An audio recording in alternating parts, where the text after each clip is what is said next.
This video is the story of selling my business to private equity. If you're curious to know what it takes to have a life-changing exit, watch to the end because what I'm about to tell you could just be what you need to hear to have your very own 8 or possibly 9-figure exit to private equity. If you're new to my channel, my name is Spencer.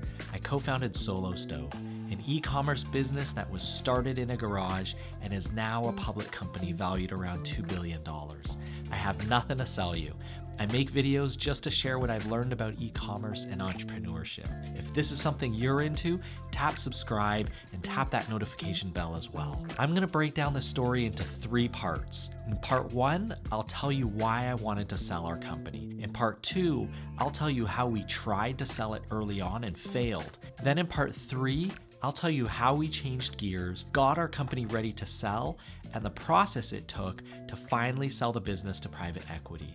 And at the end, I'll leave you with the most important tip that you need to know if you want to head down the same path. So watch to the end. So why did I want to sell our company? For any founder or budding entrepreneur, the question why is always a good one to ask. And for me, it was the question I asked myself at the very beginning and pretty much every day I worked on building my business. Why am I doing this? This is important to know because it ties in with why I wanted to sell my business. So why did I start the business? I'd be lying if I said I didn't want to make some money, but the real answer was always about keeping more of the one commodity that none of us can buy. That's time. I wanted to have complete control of my time and use it as I pleased.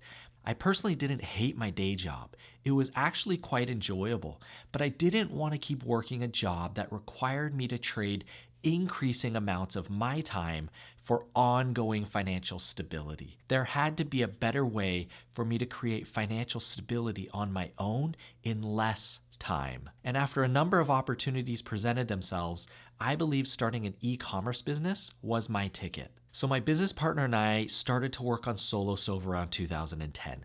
Just 2 guys working on the side hustle at home in the evenings, trying to make a buck to regain control of our time. And to make a long story short, we succeeded at making money. We sold tons of products and made tons of money. And while most people think this is a great outcome, it came with a surprising cost. You guessed it, time. Who knew that running a business that sells a lot of products would end up taking a lot of time? And while we tried our best to automate and outsource a lot of the work, like I had read in Tim Ferriss's book, The 4-Hour Workweek, my business partner and I hit a point where we became so overwhelmed. Now, there were a couple of years in there where we did find good balance between the hours we spent on the business and the amount of money we made.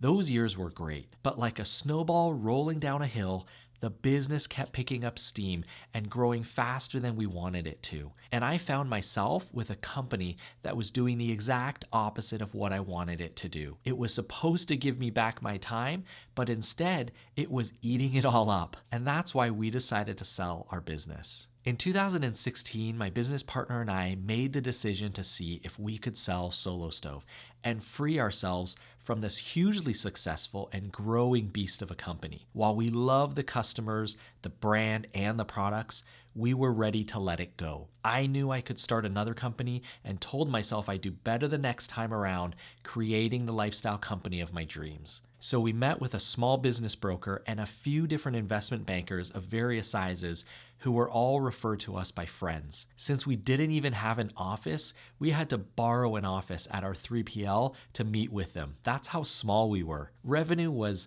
mid 7 figures and profits were low 7 figures. Not bad for a company with no employees. At least that's what I thought. But the consensus with the investment bankers was that it was not a very sellable business. The reason they gave us was that if we were both to leave the company, who would run it? It seems obvious that that would be a problem, but at the time, I felt like we built a great business. We had great products, a great brand, and we were very profitable. What's not to like? But when it comes to selling a company, most buyers, including private equity, are looking for something that is low risk. They want something that is up and running with teams of employees, infrastructure, systems and processes, and everything needed to keep a business running after the founder's exit. We clearly didn't have this. If we left, someone would need to fill our shoes and do all the things we were doing, which was everything. In the eyes of most buyers, apparently, this would be pretty risky. So while one of the smaller investment bankers said he could probably help us find a buyer, we were told that we'd probably only be able to sell it for somewhere in the low to mid 7 figures. While this might seem like a big number, when you split it between business partners and after tax, it just felt like we were leaving a lot on the table. So we decided we'd hang on to Solo Stove and do everything necessary to get our company to a place where it would be more sellable. After realizing we didn't have a very sellable business, we went back to work. But this time, we were focused on getting our business ready to sell. Our end goal was clear, and after hearing feedback from the investment bankers, we planned to do the following. We needed to hire people, a lot of them. We needed an office. We needed to grow our EBITDA past $5 million, and we needed the business to run without us. So in mid-2016, we rented our first small office, which was only 11.5 feet by 15.5 feet and had no windows. It was tiny, but it was a start. We hired our first employee, a customer service rep, then a graphic designer, then an account manager. And from 2016 to 2019, we moved 3 more times. Our final move was into a brand new 50,000 square foot warehouse where we built out brand new offices for the 20 or so employees we had hired over the past 2.5 years, while at the same time bringing our entire e-commerce fulfillment in-house. We continued to grow our EBITDA, and as planned, we finally got the business to run without us as we successfully hired a CEO and a CFO. With a capable team surrounding them, they were more than able to run and grow the business without us. Although we had planned on selling the company in spring of 2020 after our Christmas selling season, in early 2019, we started to get some inbound interest from a number of private equity groups. While we met with a couple of them, we turned most of them away and tried to focus on hitting our EBITDA goals. But like many private equity firms who want to preempt a deal before it goes to market so they don't have to compete with other offers, some of the PE firms told us what they'd pay without us even asking for a number. And the numbers were big. They started off in the mid 8 figures, which quickly grew to the high 8 figures. And in the summer of 2019, one of them gave us a 9-figure valuation. How could we say no, right? But we did. We decided that if the company valuation was in the 9 figures, we had to shop it around, at least a little bit. We called up our investment bankers who play the role of broker. We instructed them to quickly find us a handful of other private equity firms who would have high interest in our business. Our plan was to invite them to fly in, quickly meet, and allow us to present to them so we could compare offers and make sure we were not only getting the best price, but the best fit for the company, as we plan to retain some equity in the company after the sale. Our management team went to work building the presentation deck, and within weeks, we were meeting with a handful of PE firms. With each firm that came in, we had casual, overpriced dinners in the evenings with 3 to 4 hour management presentations that followed the next day. I personally found those weeks to be some of the most stressful times I'd ever faced in my career, because this was our chance. This was what we worked so hard for, and it was happening so fast. I remember one night before a dinner with one of the private equity groups, I had to make a stop at CVS to pick up some antiperspirant because I couldn't stop sweating.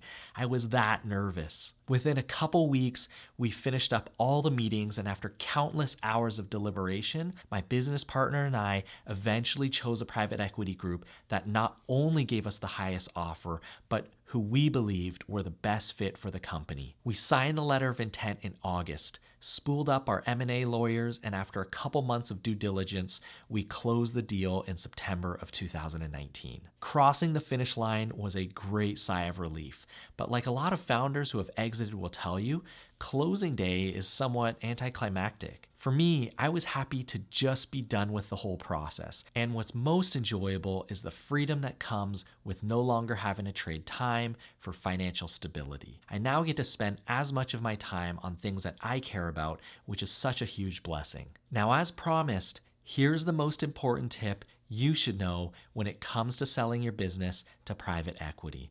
In my experience, the biggest thing you can do as a founder is to make yourself irrelevant. Build your business up so that it does not need you. Because in my experience, most private equity firms don't want to run your business. They want to invest in your business. And a business that doesn't miss a beat after you exit is a safer investment than one that is reliant upon you. If you have a big ego, this might be tough. But if you're like me and value the freedom to spend your time watching your kids' basketball games or being able to take a family vacation whenever you want, making yourself irrelevant to your business isn't that hard. Some people ask me if it was hard to let go of my baby. My honest answer is no. It was never my baby. My business was a tool. Its purpose was to give me back my time.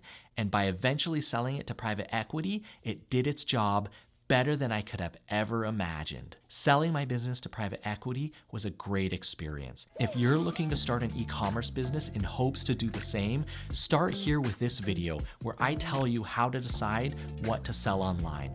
Click it now and I'll see you there. Thanks for watching and I'll see you in the next one.